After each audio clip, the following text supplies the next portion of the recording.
Favorite day of the week, episode number 92 of the Shant and Adi podcast. Shant, how you doing today, big guy? You had a visitor at the office today, I see. Yeah. Leo came by. He had to claim his territory. Love you, Leo. So it's interesting. Yeah, you said favorite day of the week. We originally tried to switch our podcast days to Tuesday to make it like just a little bit easier. But since we've tried to, it's always been a Wednesday every week. Yeah, I'm down for Tuesday next week if you want to. Tuesday rolls around. Fuck, man. Even Monday's like, yep, tomorrow we're good. It's like, bro. All of a sudden I'm withdrawing from cocaine. I don't think I can, bro. But yeah, Leo came by the office today. It was super. So they were doing a sprinkle, I guess it's called, for Betty and the new baby. So Leo thought it was like his party, I guess, the whole time. Like, was he expecting cake? Well, there was donuts, there was pizza. Like he was like running like around, thinking it's like they're all there for him. It's yeah. So nobody told him. Nobody broke the bad news to him. Yeah, I just let him think that, man. I just let him think it. But yeah, man. So how's your week been? It's midweek, right? So before you get into your week, I'm super pumped because I signed up for my Phoenix Suns season tickets next year. And tell me about that a little bit. What's the protocol in doing fancy shit like this that I've never done? Like luxurious stuff, like it's like private jets. Yeah, tell me a little bit about like the luxury lifestyle that you're living. Can you explain that? How did you come about renewing your season tickets for this season? Yeah, so it's half season tickets, right? Because it's a full season would be 40 for home games, would be 42 games or 41. So I do half because I don't have time to just go to 40 games, like 2 games a week, right? So we do half. I pay for my one seat, and then my friend pays for his one seat, right? So we did that. And I remember we mentioned a couple weeks ago on the podcast where I said our row is like the narrowest row out of the whole arena. You guys got fucked by that guy. The guy said, yeah, I got some great seats for you. Yeah. So this time we went and we actually test drove the seats, like, because we could move. We had an ability to move our seats. So we went, we test drove the seat, sat there, took some pictures to see how it's going to look on Instagram. Like, all right, is this a good angle? Made sure everything was Instagrammable within the 100%. So we got to move up. Didn't get to the exact location I wanted, but it's a work in progress. But it's still better than where we were, so I'm happy. That's phenomenal. Can I tell you a little story about the first time that I ever took my first girlfriend to the Red Sox game? You've been to a Red Sox game? I've been to many Red Sox games. Really? Just 3. So anyway, so 3 too many, if you ask me for you. Like, I've had a lot of fun at Red Sox games, man. Okay. I've had some good times. They've all been with girlfriends of mine. Okay. So the first time that I went, I made the grave mistake of buying the cheapest tickets that there were. I think they were like the second most. They were the second from the last cheapest on the list. Anyway, long story short, we get there and it turned out to be a decent row, but there was like a huge column right in front of us. I've seen people post that on Instagram when they get. So I was that guy. I was the guy that sat right behind the post, and my girlfriend's just like, "Do you want to sit here?" I'm like, "No, it's all right." I couldn't see shit. I couldn't even see the TV to see what was going on. I was just stuck behind that. Like, whoever designed Fenway Park is a fucking moron. These were like humongous beams just going up. How the fuck do you have seats behind this Why do they even sell that seat? Just don't sell it. Dumbasses like me end up buying it. How much was that seat too? Just please, like. It was like $45, I think. It's not bad. I thought you were going to say like $100, $200 for. This is back in like 2008. Okay, now it's probably a lot more. So I'm happy you guys were able to upgrade your season tickets. That's awesome. Before we got into the podcast, you asked me a little bit about. Oh, were you done by the way, or did you have anything more to share? Super excited. That's it. That's all I got. I'm excited for you, bro. Maybe when I come and visit, you take me to the Suns game, or you could just take my seat and go to by yourself. Yeah, I could do that too. I can just watch it on TV. How about just anyway? The good thing is my seat doesn't have a big ass pole in front of it, so you're good if you go. Luckily, yeah. So, before we end, you asked me why I was so tan, bro. I've had an amazing week so far this week. I was actually able to run 3 times outside this week. Wow. Yeah, I got a decent tan running outside on Monday and Tuesday. Monday, I've been struggling from a bench press plateau for the last few weeks. I've actually gone down in weight. Get to the gym on Monday morning. This guy, he's like the gym Buddha. You know what I mean? Like just a fountain of knowledge at the gym. Every gym has one. Walked into the gym. It was like 6:15. Me and Rafi, we do this every Monday and Tuesday. We go together. I pick him up around like 6:15. Go to the gym. It was almost like he was sitting there waiting for me. I get there, and he goes, how many plates you putting up today? I'm like, buddy, I'll be lucky if I get 1 plate up for fucking 12. Not giving up. Yeah. This guy was putting up 3 plates. He was repping 3 plates before I got there. I'm like, you got any tips for me? He goes, don't do anything more than 1 plate. Put on 1 plate. I got a plan for you. So I do it. I rep it out, 12 reps. Bro, does this guy not do a complete drop set till failure? We go 1 plate. He takes it off. He puts 25s on. Takes off the 25s, puts 15. Takes off the 15, puts 5. Bro, we did this on Monday. My chest is literally still on fire. Wow. Monday. I can't do bench for another few more days. Then after that, I was able to run outside. Bro, it's just been like a physical fitness orgasm for the last few days. Today, I want to talk a little bit about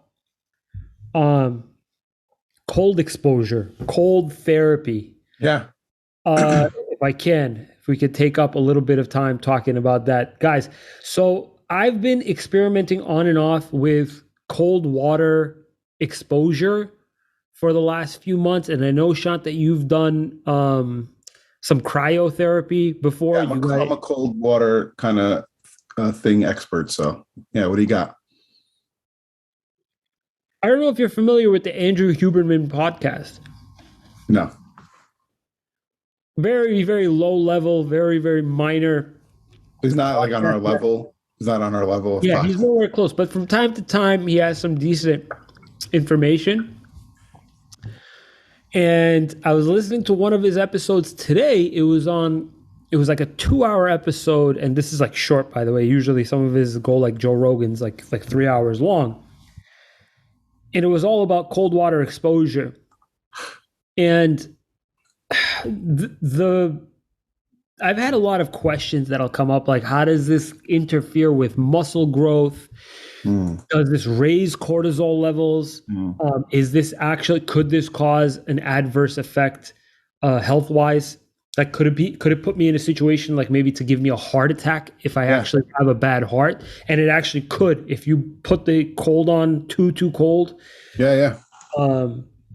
It could possibly put you in a situation to have a heart attack. Anyway, long story short, a bunch of information was shared. And the moment that I was leaving the gym, because I was listening to it while I was at the gym, I'm like, you know what? I'm going to take a cold shower today. And immediately, I'm talking like within seconds, my mind started racing with like 15, 20 different reasons about why I can't do that. And he was talking a lot about mental resilience. So it's not even so much today that I was able to pick up on a lot of the physical benefits of cold water exposure. But there's a lot of other mental benefits that they've done multiple different studies on, including the rise of dopamine levels in your system, and not even just the rise of dopamine levels while you're being exposed to cold water, but a rise of those levels throughout the day. Mm. So a lot of people know that dopamine, or they know of dopamine as being sort of like the reward hormone, but it's not even so much the reward hormone, it's the motivation hormone. Now, a lot of the times what'll happen is that you'll get you have this thought in your mind where I'm gonna go and take a cold shower right now, and like adrenaline will start to kick in, and your mind will start telling you all the different reasons why you shouldn't be doing this. You get closer to the shower, and you're just kind of like freaking out. You don't want to do it almost the first couple times that you do it. Even after the first couple times, it's just not a natural thing to be doing. The more and more that you do it, the more and more your mind, not just to the cold shower or the cold water exposure, but your mind relative to the adrenaline levels that are being fed to you, is developing a resiliency to that fear or to that rise in adrenaline. And you're developing a almost like, instead of working out your muscles physically, you're working out your muscles mentally by doing this. Not so much just for cold water exposure, but literally for anything. Like your tolerance for anything that's going to make your adrenaline levels rise. As in, if you wanted to work out every single day for mental resiliency, the best and most effective possible way to do that is by cold water exposure. Apparently, you won't even get those benefits by just doing something that's just relatively challenging, like, I don't know, walking up to a stranger and asking for $20. Or trying to like dodge traffic in a busy intersection. The best way to do it is by cold water exposure. Wow.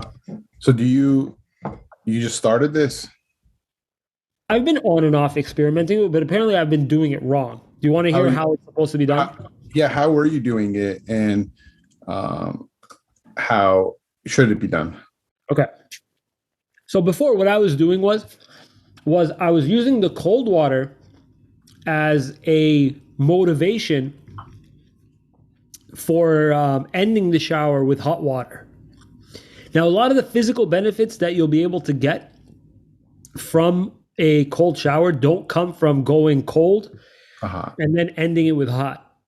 That's just not how it works. Your body is supposed to leave that shower cold for you to activate white fat cells to turn into brown fat cells, to raise your body's core temperature. The idea behind a cold shower with regard to physical benefits is that your body needs some form of fuel to heat up your body because you're exposing it to colder temperatures. What happens when you're doing that, what happens when you're exposing your body to cold temperatures, is that your body is now converting white fat cells into brown fat cells that are in turn increasing your body's core temperature. When you're taking a cold shower and you're cycling between cold and hot, you're regulating your body's core temperature by doing that, by bringing it back up to that temperature. The idea behind a cold shower is fucking miserable. Let me tell you why. With regard to the motivation hormone dopamine and your mental resiliency, imagine taking that cold shower with the idea in mind that you are not going to be ending the shower with warm water. How much motivation could you possibly have to have that cold shower and not end it with warm water? Let me ask you a question. Have you done your cold showers just strictly with cold water? No, I did exactly how you were doing it. So it's not that we were doing it wrong. We just weren't reaping the mental resiliency benefits, and we weren't reaping the physical benefits. However, we were putting our bodies under that uncomfortable state. Maybe we were exercising that mental resiliency muscle a little bit, but if you want to go full fucking like miserable, get out of the 40-degree weather from your car, get into the house, tell yourself you're going to go into that cold shower, take the cold shower for 5 minutes or so, and then end it without any warm water, and then leave the house after having done that without a jacket. I can guarantee you that your body is going to be screaming because it needs to get warm. And how it's going to do that is by using your fat tissue. Interesting. So yeah, you've done a pretty deep dive on this. As far as I didn't know you were into this cold exposure. That's why people do cold plunge, right? That really helps. And there's a lot of just great benefits. I mean, when I was doing, even though I was doing it kind of not the most beneficial way, I did feel a lot of energy in the morning, right? That's when I was getting up in the mornings at like 4 a.m., go work out, hit the cold shower, and I was still energized. I had a lot of good energy, right? But I probably wasn't maximizing, it, because I would turn it to hot to finish the shower, right? Because, your soap, lather, you're like, all right. The game, all the games are over. Let's get serious now. Let's get back to business. Yeah. So you could reap a lot of benefits. You could continue to reap a lot of the benefits by ending that shower the way that you started. Cold water only. If you were to do this for, let's say, I'd say like 5 minutes a day, it's, I think, enough to keep your dopamine levels elevated throughout the day. Yeah, so, I know a couple of people who cold plunge. Like one guy, two people that I know pretty well. One guy, he created his own cold plunge at the house. And another guy, he gets ice cubes, like goes to the store, gets them, throws them in the tub, and just jumps right in. So apparently, and I'll sort of like end this off, there's a lot of stuff that I heard. So apparently they did a study. Apparently, if you were to stay in that cold water, and I don't mean cold as in like 25, 35, 40, I'm talking like 55 degrees. If you were to stay in a cold water bath up to, say, your neck for 1 hour, the study proved that metabolism rose by 300%. Wow. So there's massive benefits to be had, even if you're in it for like 10 or 15 minutes. Imagine taking a cold shower for 15 minutes. I think after like the 5th or 7th minute, I'd probably forget that I was in cold water. I'd be okay. The first couple minutes is a little bit hard because your mind is it's instinctively telling you to get the fuck out of the cold water. Like anything you do, you're kind of pulling back from it, but eventually you start to you really do start to get used to it in a weird sadistic kind of way. But apparently you're not supposed to just stand there and take it. You're supposed to actually be kind of moving around a little bit. So just some tips if you actually want to listen to this guy's episode. He's one of my favorite podcasts to listen to. It's Andrew Huberman podcast. He's a professor, I believe, at Stanford University, and he's a really, really bright guy, young, talks about a lot of relevant stuff, testosterone, muscle building, etc. So nice. That's let's get more into that, man, as we go. I'm interested, obviously, like anything to like maximize anything we can. It's doable. It's scary, man. Like just the thought of the cold water, I could just feel it. Like it's not fun, man. It's definitely What's the longest you've ever showered in cold water? Probably a minute or two. Probably a minute. Yeah. a minute or two, and then what happened? You just turned it back to hot, and that's it. Yeah, That's finish the shower. Yeah. Um, what I could do in the winter is just jump in my pool, right? Like just jump right in.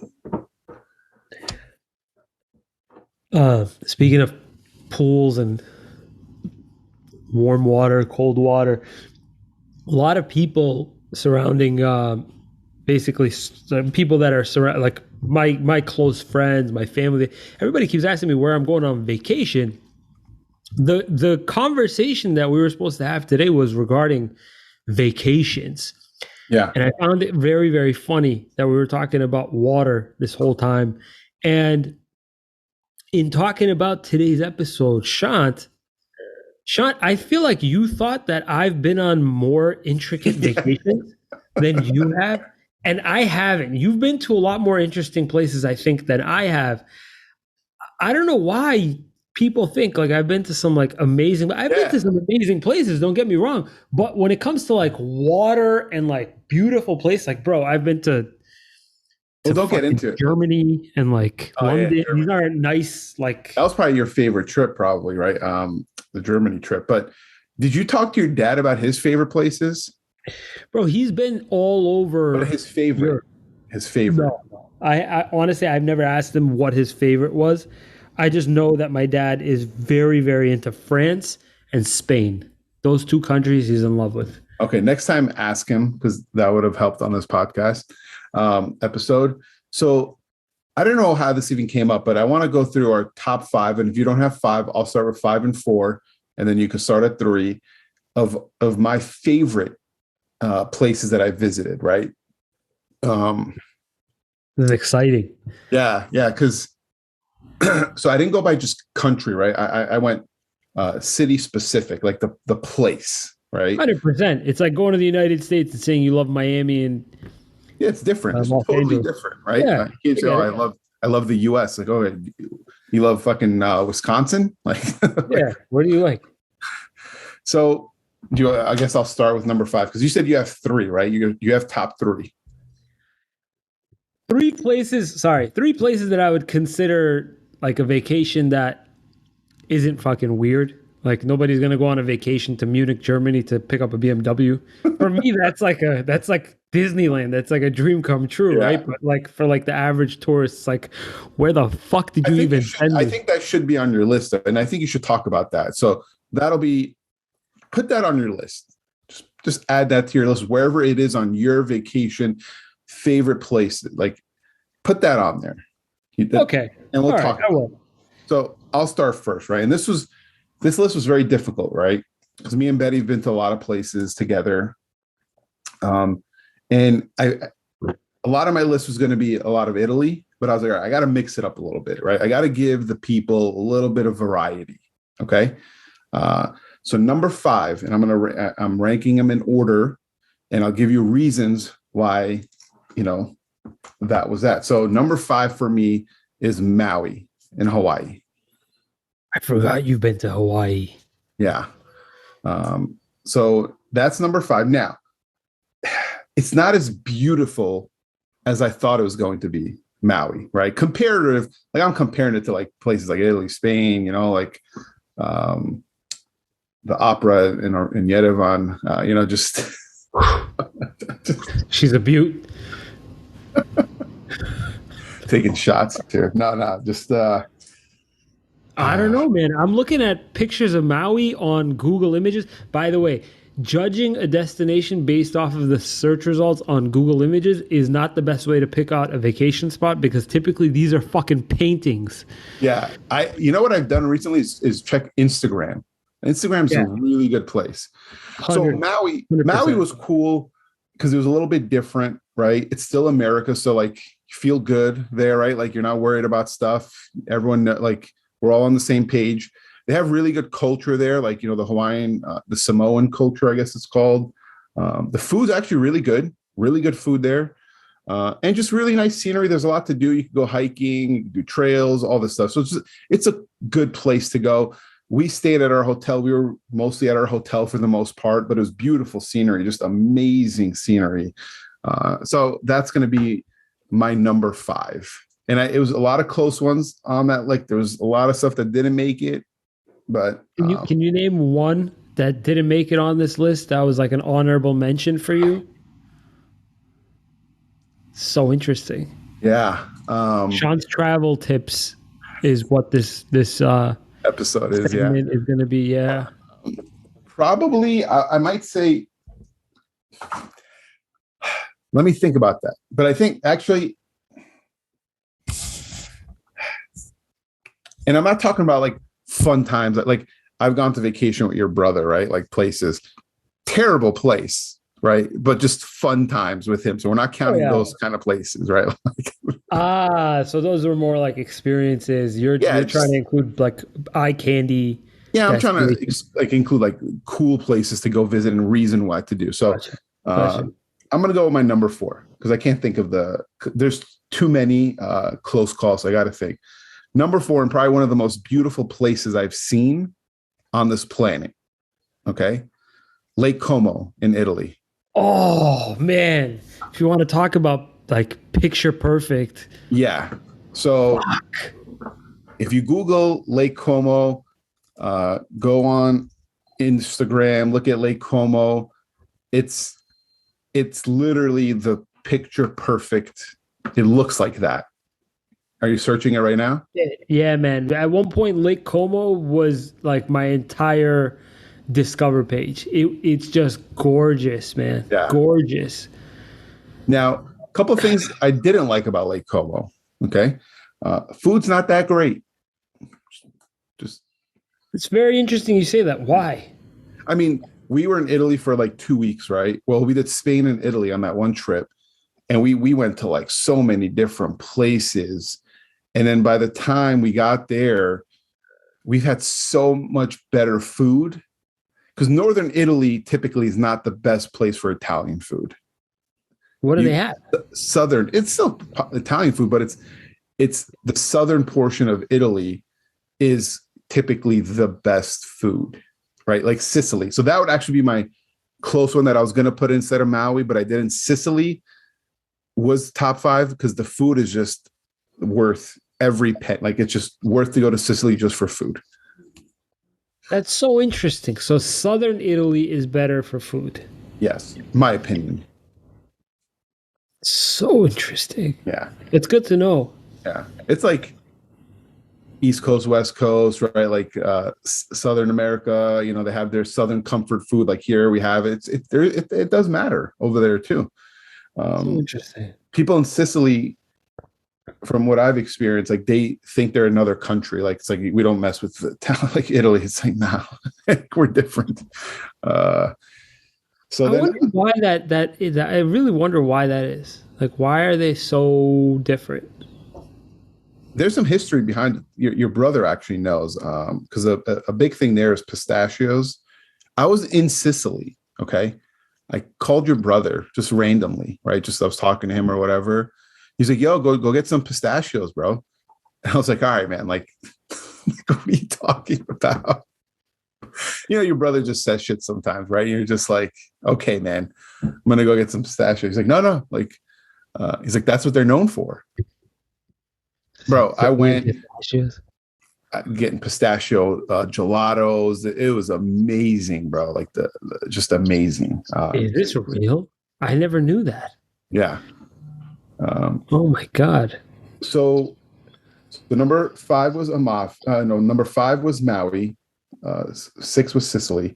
Lake Como's number 4. Number 3, we're gonna switch it up here. Barcelona. So my guy friends are trying to get me to go to Barcelona this summer. Yeah. And that's so interesting that you say that because I needed the Google image search results to really, really convince me of going there. And that's funny that you say that. So this is your number 3. Yeah. And I'll tell you why. Wow. Okay. Tell me. So Barcelona is a very interesting city. Super interesting. One, the food is really good. It's legit. I didn't want to go to Spain because I was like, babe, we've been to Italy. Like Italian food is my favorite, or we should go to Greek food, Lebanese food. Like Spain, the food, it's not going to be. It sucked for me in Madrid. I didn't get to go to Barcelona. Yeah. I forgot I went to Madrid. Oh yeah, I've been there too. Madrid Barcelona, sucks. it does. It's not that exciting. Oh, the stadium. Wow. Okay. Uh, Hmm. uh, so the food is really good in Barcelona, really legit. So that's one. Second, there's a lot of history in the city. So you could go check out some historic stuff. So if you're into that, you have that.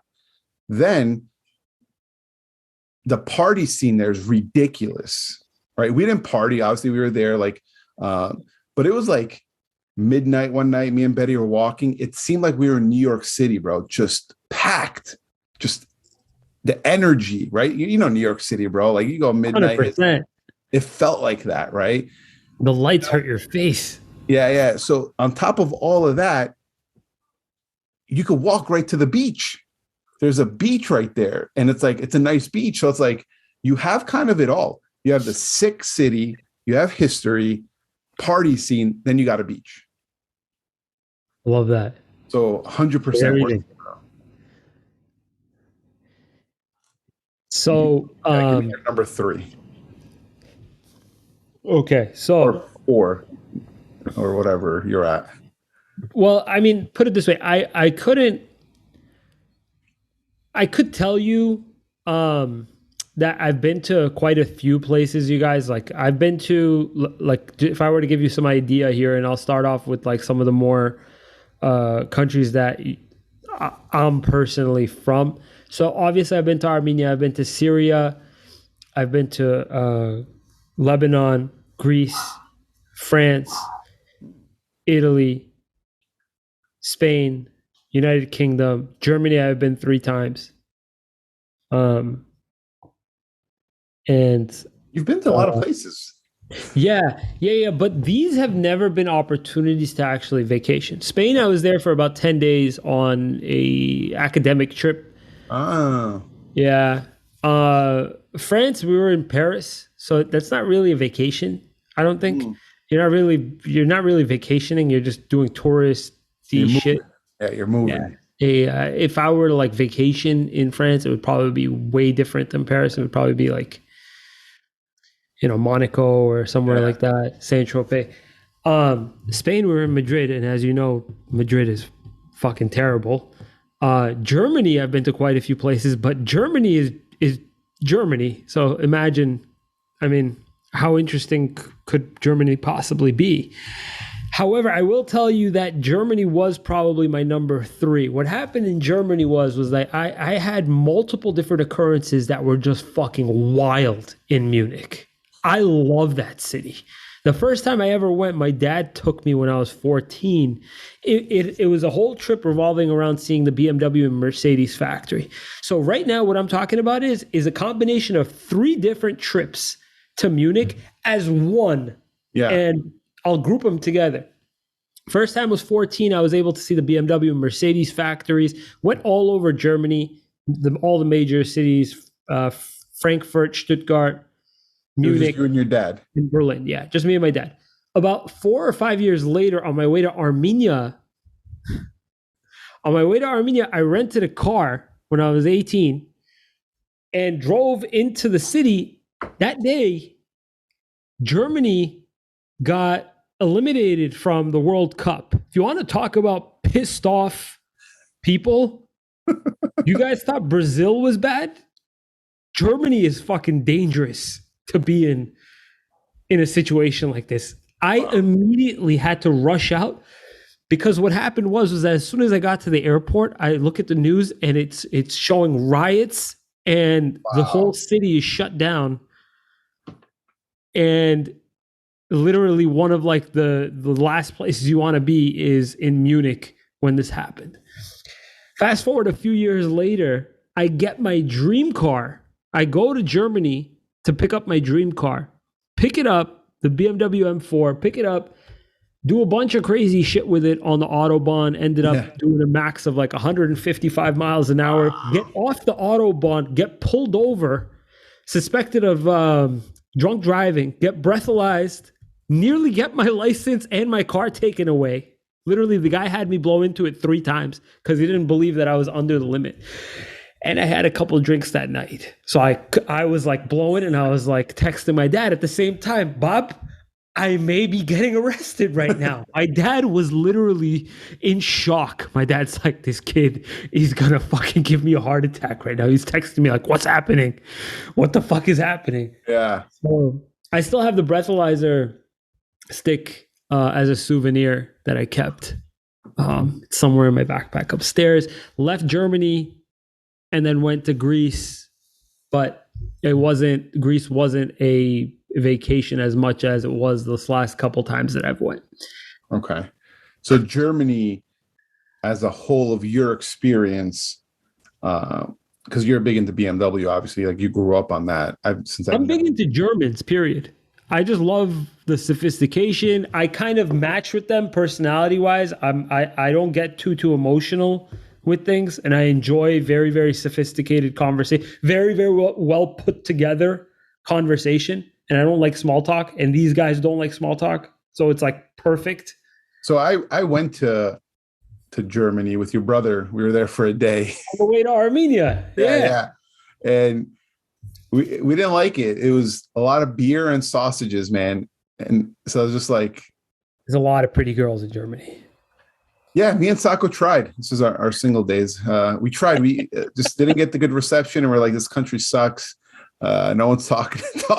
They don't fuck with guys like us, though, man. They fucking Germans. Yeah, at that age, obviously, we were like 20, probably. That's how we evaluated a country, if the girls liked us or not, right? And then if we're like, oh, they don't like us, this place sucks. It's skanks. I fucking want them anyway. So would that be your number 4 or 3? Top 4? That is my number 3. Let's call it number 3, because clearly I'm nowhere near as interesting as you when it comes to this. Well, that's pretty cool, man. Like, you've been to Germany to like see the factory, and then you ordered a car there and you went to go drive it and almost got arrested. So I think that it was a beautiful thing. It was a very, very good night that night, and I don't regret doing anything that I did that day. Yeah. So awesome. I'll go with my number 2, right? And I think you've been here. Venice in Italy. Venice, Italy. Have you been? I haven't been there. Oh, okay. I thought you had. Your brother has been. Where Sako used to actually operate one of the boats there for many years. Sako would be just rolling away with his beret and everything. He was there. He used to work there as the.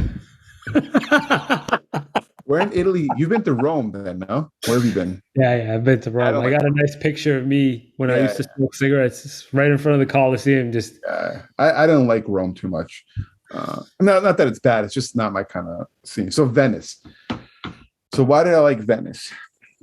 So a couple of reasons, right? Me and Betty went on our honeymoon, right? So that's like, all right, it's like, it's a romantic city, right? But it's very unique. There's nothing else on this planet that is like Venice.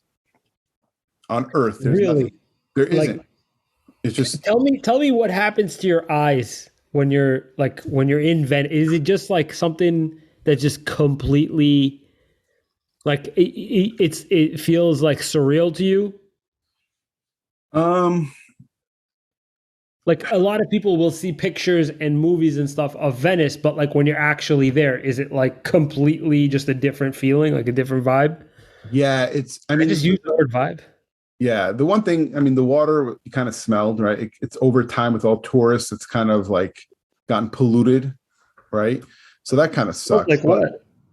Just it's polluted water, right? Because there's boats and the engines and all this stuff. So it's just I think everyone should go to Venice to see it, right? Because what other city on this planet, you're on the water, like you go through the town, like you go through a street, you got to go through the water, like there's water, right? It's very interesting. Food wasn't the greatest, right? It was okay. Nothing to You're kind of spoiled with this whole food thing. I know that. Kind of a brat. You've gotten a good taste of.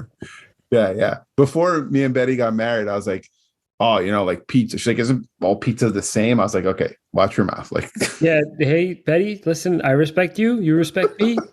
Things are going to be fine. Just don't say that. Yeah. Don't ever say that again. But after she's been in Italy, she gets it now. Like, all right, it's like saying all kebab is the same. It's like, come on, like, No, it's not. no. So Venice is just an amazing. It's very romantic, right? So I don't suggest a dude's trip to Yeah. Venice. I mean, unless like, well, Yeah, like if you're into that, that's fine, right? yeah, You do what you got to do. But like a friend's trip, right? It's not a friend trip. Right? It's you got a girl, you guys are serious, that. So it's just beautiful. There's people playing music on the street, singing, like it's just. There's this place, Cafe Florian, because at the town square, there's a Cafe Florian, right?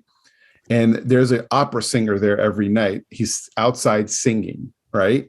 I don't know if it's every night, but Cafe Florian is the oldest cafe in Europe. It opened in oh boy, 1720, this is unbelievable, man. Wow, right? beautiful So tile, beautiful marble.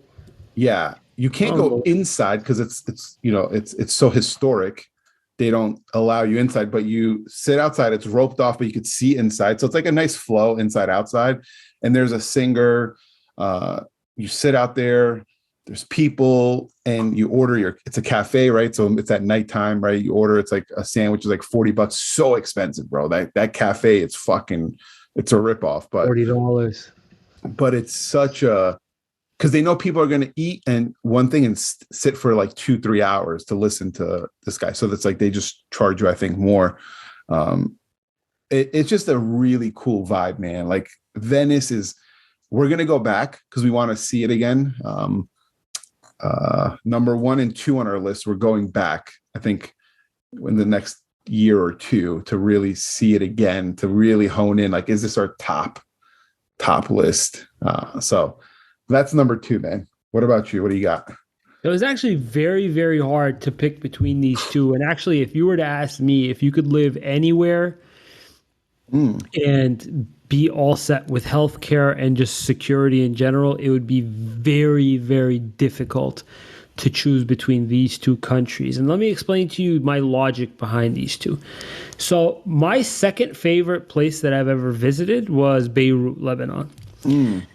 And a lot of people will say, "Oh, well, that you're familiar with that place," and it just has nothing to do with that. Like you got to remember, guys. Like I'm full blooded American at the end of the day. Like I grew up here, I was raised here. I don't You consider like myself. Texas barbecue. Like I'm you're into Texas. I'm very fucking into Texas. can't get more Fucking American than that. So yeah, go on. love Texas. Um, so visiting Beirut really, really opened up my eyes to how perfect a city could be. So perfect that they fight and kill each other for control over the city. And I've heard that Tel Aviv, Israel, is also very, very. It resembles Beirut a lot because they share the same coastline. They share a lot of the same food, same culture, same everything. Beirut is perfect for a few different reasons. Not only does Beirut look perfect along the coast, some of the most beautiful sunsets you'll ever see are in Beirut. Um, Maybe the architecture is not as pretty as some of these European cities, some of the Italian and French cities, but what it lacks in architecture, it certainly picks up in culture, food, and just general atmosphere. Well, Yeah, I mean, Beirut was, huh? the food is like The food is, put it this way, I've had some amazing food in my life, which I'm going to get to for number one. But being from Aleppo, Syria, originally my parents, the whole everything that I've ever eaten was always stacked up to what was considered to be the food capital of the Middle East, or I should say the Arab world. yeah.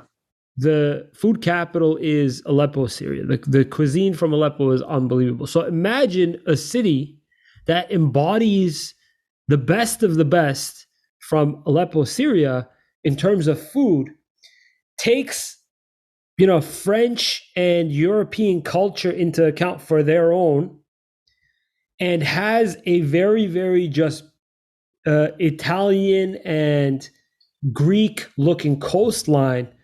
And you've got this picture perfect recipe Yeah. for somewhere that you just feel naturally at home. Mm. You could speak English, you could spend dollars, you can have kebab, you can go to an Armenian, many different Armenian centers, schools. You have options here. You can go to nightclubs that feel like you're in the United States with many different options for music. You have celebrities visiting in and out of there. You have all the luxury amenities that you want. You have resorts. You have everything. The one thing that you don't have is security. Mm-hmm. And the people of Lebanon have become so accustomed to feelings of insecurity that that's become a natural way of life for them. So to be around people like this where everything is no problem because that's just how we live. Yeah, they've been through wars like exactly. It's a feeling of its own. You kind of feel at ease knowing that everybody is just there and they're not thinking so much about tomorrow. They're thinking about, hey, like we might erupt in war and let's try to enjoy electricity, water, food, gas while we still have it. Beautiful fucking place, man. So I think that's something in our lifetime we'll never be able to experience. In obviously, my mom is from there, right? Like born there, or not? She's not Lebanese technically, but born there. And I've been there twice as a younger, right? But I just remember it has a cool vibe. Like it just felt like cool people were always hanging out, right? Like at the cafes, at the bars, and you could tell the restaurants you go. It's a vibe there, man. Like it really is something else, man. Beirut's awesome. It is somewhere. I don't think in our lives it'll ever feel security enough to live there ever. I don't think it's no. You'd have to convince me that I'm safe to go there for a decent duration. Yeah, so I don't think that's ever going to be an option, unfortunately, for us. So yeah, that's awesome, man. How old were you when you went to visit? Like vacation? Recently. This was back when I was 24 or 24. Okay. Yeah. Okay. It's a very interesting place. So my number one, right? Again, we went there on our honeymoon, so it's a little bit different, a little bit special, right? The Amalfi Coast. Okay. This screams honeymoon. Go there on your honeymoon. I feel like. Yeah. So the Amalfi Coast, it's there's different areas at the Amalfi Coast. Okay, so when someone says, "Oh, I'm at the Amalfi Coast," there's different little towns or villages, right? We stayed at Positano. Okay, one of the best looking places, right? Like the reason why, so Amalfi, there's Amalfi too, like the town of Amalfi. It's just too commercialized and too many tourists. Positano is a little bit more locals and less hustle and bustle. And the food there was just amazing. I think to this day, I've had the best pizza either there or in Sicily. And like, I can still taste it. And this was like, fucking. What can you taste when you taste the pizza right now? Which aspect of the pizza are you really is just robust in your mouth? So the sweet Sorry sauce, to say bust in your mouth. Yeah. So the sauce, what flavors are sorry, go ahead. Being super, like it's sweet, the tomato sauce being sweet, and then the cheese, not the mozzarella, the Parmesan cheese chunks they put on it was so fresh. I could just still taste it, man. It's insane. So Amalfi is super cool, right? And it's the town Positano is where we stayed. Honeymoon, like you stay at the top of the mountain, you get to see everything. It's a very calm, not a lot of things to do, but everyone is so nice. The locals are super nice, and you could go back and forth from, like, you could stay at Amalfi or you could go to Positano, go back and forth. There's a couple of other places there. And there's also, because you're in Naples, right? There was the Naples, what was it? The volcano. What's that called? Volcano. I'll tell you right now. Um, Mount Vesuvius. yeah, Mount Vesuvius. You could go to the town. You could still see the people who are like, when there's volcano, like it burns the ash and like people get stuck how they are. You could still go and see that. How That's the fun. whole country, the whole town is still like that, right? We didn't end up going because we were just having such a good time just staying at the hotel, going to the beach and just eating and drinking. We decided not to go. So we want to go again to go visit that. But then there's a place you could take a boat to called Capri. Oh man, Bro, if I you heard some stuff. Capri, when you're there, it looks like it does on a postcard. Things on a postcard or like a fake painting or whatever. Capri looks like that in person. Yeah. It's colorful. Like that's how I'll explain Capri. It's colorful. Like it's so beautiful. And it's such a great place. One of the names I wanted to name our daughter was Capri, right? Just because it's one of the most beautiful places. And yeah, it's an food there is amazing. It's just we want to go back because Positano and Capri to really see it again, man. Just the beauty is just like nothing I've ever experienced, right? Venice is more like unique and like different. This is just straight beauty, right? So that's my number one, right? So I want to hear your number one. And then I just came up with this last question of where's one place you do want to go that you haven't been to yet?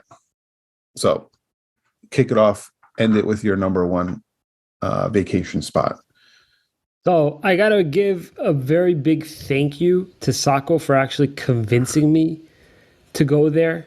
Everyone Originally, thought he was crazy for what he was yeah, doing. because it's sort of like a honeymoon place too, a little bit. Yeah. So it is what it is. We did it, and no regrets. Just some places I had to tell him like, yeah, he's my brother. Yeah, me and my brother are here to enjoy your luxury resort. We're not on our honeymoon. We went to Crete, me and my brother, back in 2018, and this is during the height of me getting my YouTube channel started. So I actually brought my camera with me. I don't know how he got me to come, but I did, and I had a fantastic time. I didn't want to leave. I was almost depressed on my way back home, and it was very, very hard coming back to work. Let me tell you a little bit about Crete. Some of the angriest people I've ever met in my life were on that island. At one point, one taxi cab driver was trying to teach me how to speak English. But I will tell you, although they were some of the most angry, violent people I've ever met, their their place is just absolutely beautiful, man.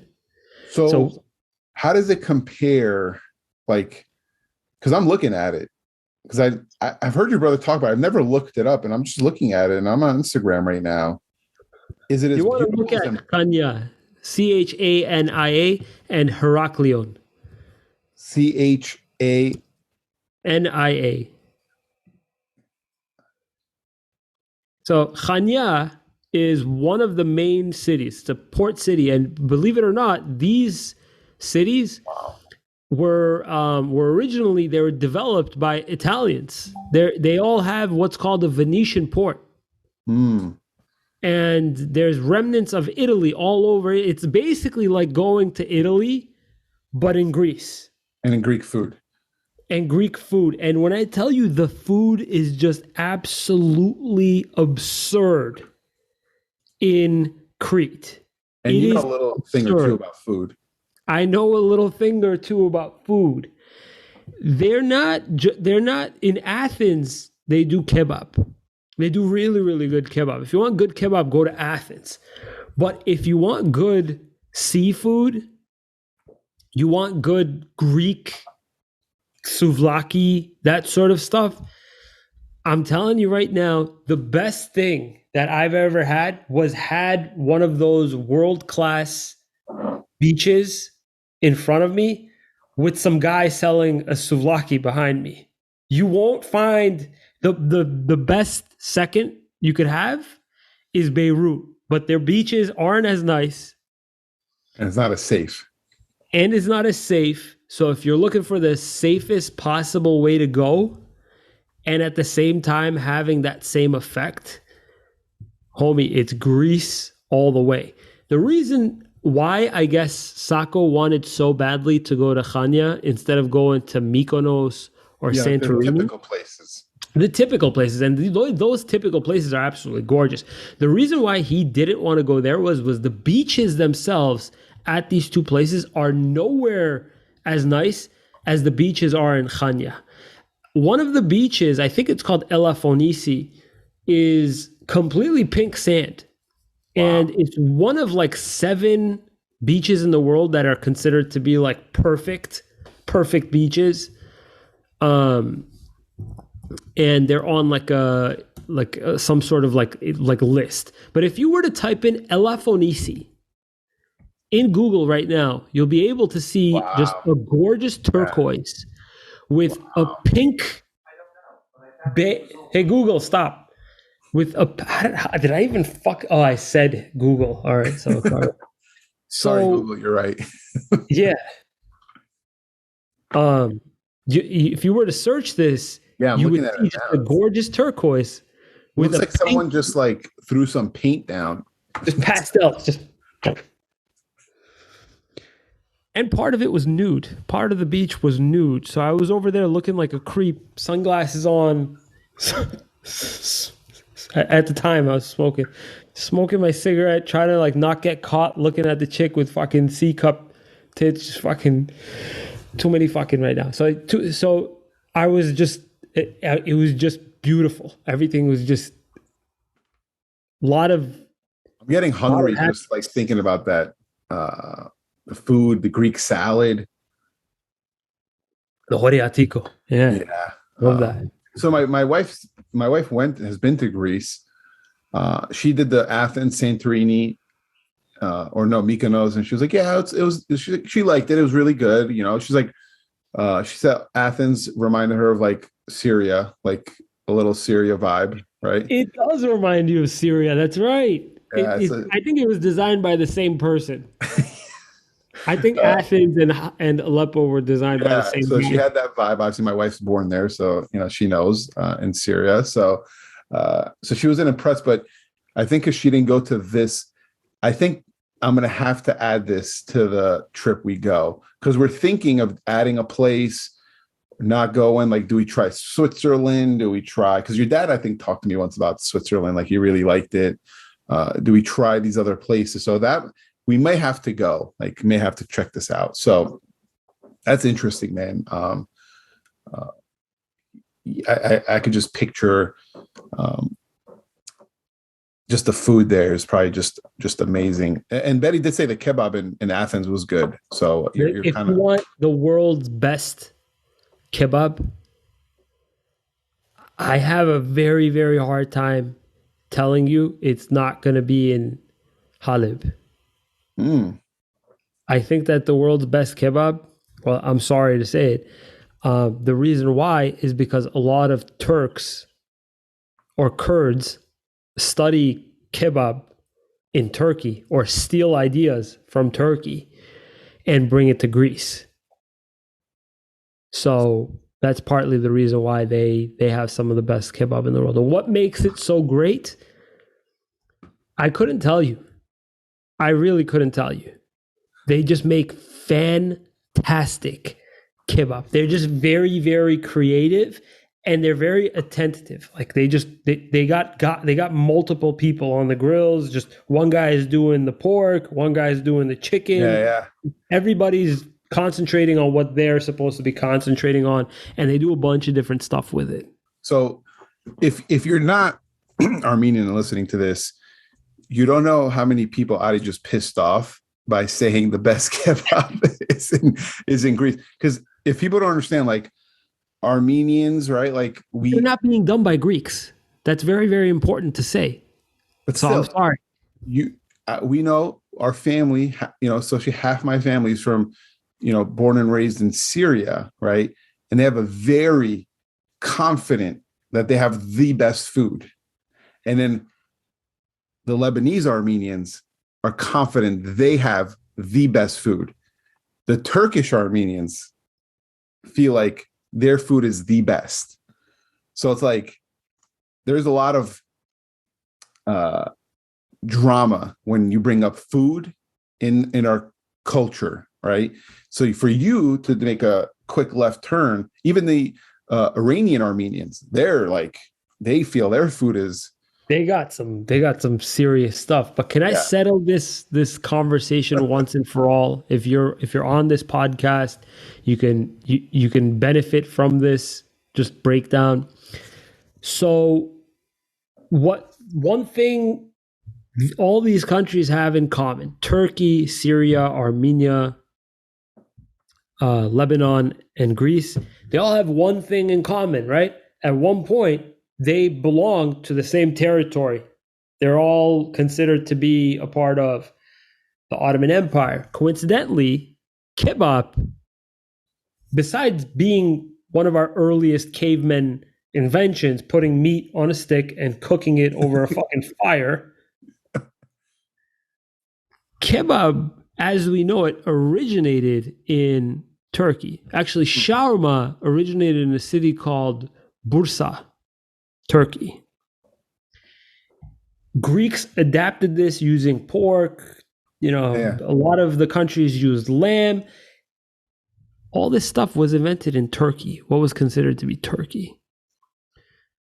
So if one guy were to say, no, Greeks make the best kebab, or this guy says Syrians make the best kebab, it all comes back to us, like me being an Armenian, having a Turkish neighbor and a Greek neighbor, inviting each other over for dinner, and somebody were to ask, like, how is this Armenian? Or like, oh, this is originally Turkish. Like, buddy, it all came from the same fucking place. The one caveat to Greeks, not Greeks, but Kurds and Turks and Armenians making kebab in Greece, not souvlaki, making kebab in Greece. The one caveat to this is that they take experience from Turkey and Syria, bring it to Greece, where they're able to sort of put a little bit of a spin on it because they don't have their weird ass uncle watching over them being like, what the fuck you doing? This is not how we did it back in Aleppo. They get creative as fuck with it. Wow. Okay. So that's the caveat to Greece. A little European twist to it, maybe. Yeah, Greeks are just. There's two restaurants. If you're ever in Athens, one of them is called Kiraristos. Actually, my Wi-Fi network is named after them. And then there's another one called Aladdin. And if you want to stick with Armenians, there's a chain called Savas, owned by Armenians in Athens, that all of these places try to imitate. So just a little bit of like a fun fact. One of the best kebab places in Greece, in Athens, is owned by an Armenian.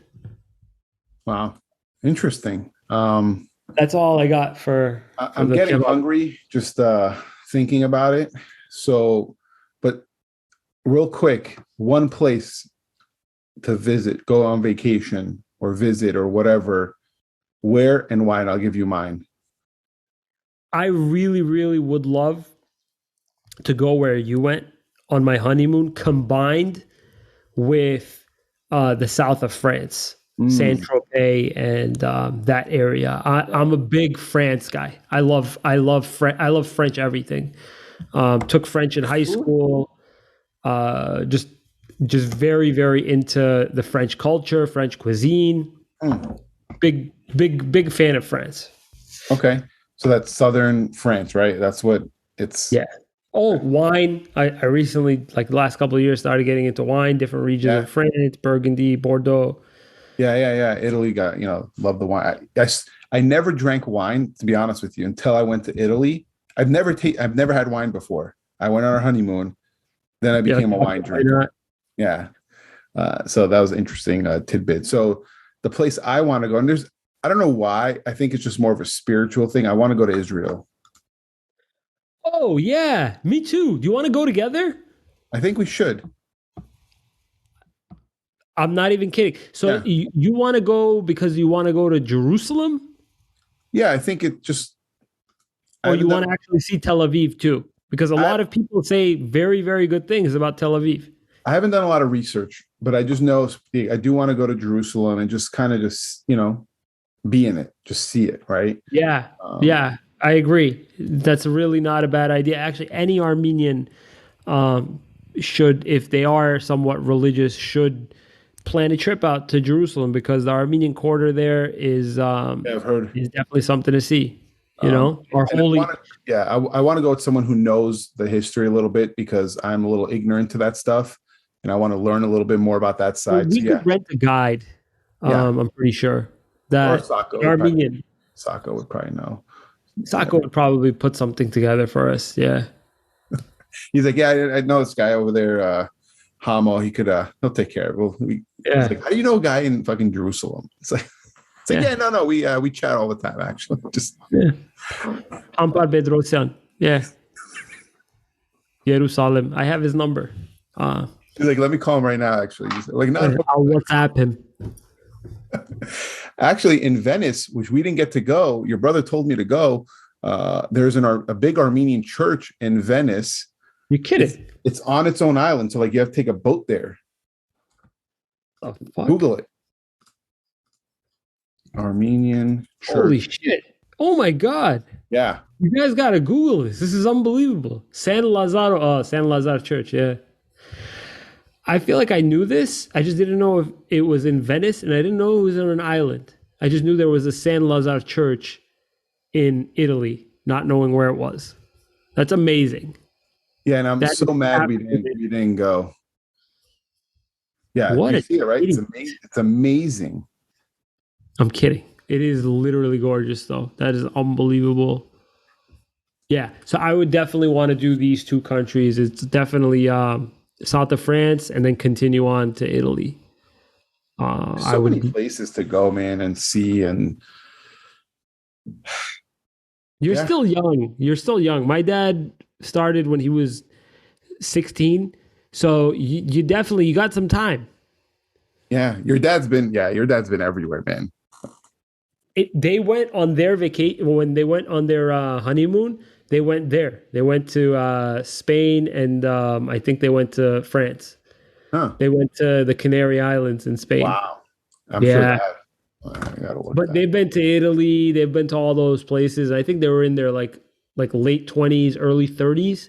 So it's not like you're too. And then he stopped vacationing altogether for like 15, 20 years because Grinded it out. life. Yeah. Grinded it. Yeah. But I mean, dude, like realtor life, just fucking. It's just tough with the kids. Like, I'm not taking Leo. Like, he's not gonna like. What is he gonna do? Jump in the water in Venice? Like,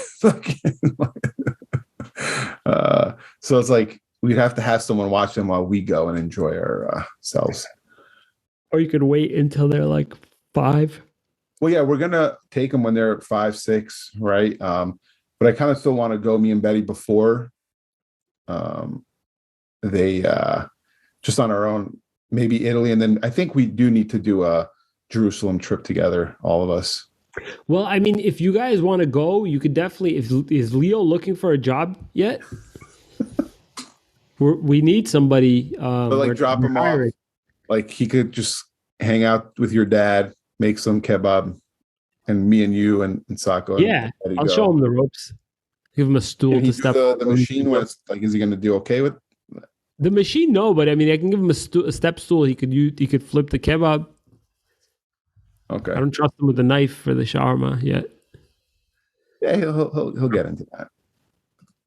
Fucking all right. Well, that's all I got for you. good one. Good episode today. Let us don't know the value. Don't even know why we did this, but I feel like there's so much value in it, guys. You'll learn the thing or two about cold exposure, some of the best places in the world to visit if you want kebab, and where kebab originated. Yeah, I did not know that. I'm gonna start when my dad says some shit next time. I'll be like, "Did you know?" You just shh. Let me teach you a thing or two, old man. He'll smack me. Oh man, you would fucking. Yeah. Yeah. I'll be like, it was all Adi. It was Adi. Adi would never say something like this. Yeah. So. Adi's an angel. Yeah, you're the angel of the whole family. It's always Adi. Yeah. Yeah. It was all your guys' fault. If you guys hadn't kicked me out of the room, I wouldn't have had enough time to have convinced them that I'm the guy. All right. Well, all right, everyone. Have a good night. Good night, Shant. Good night, everyone.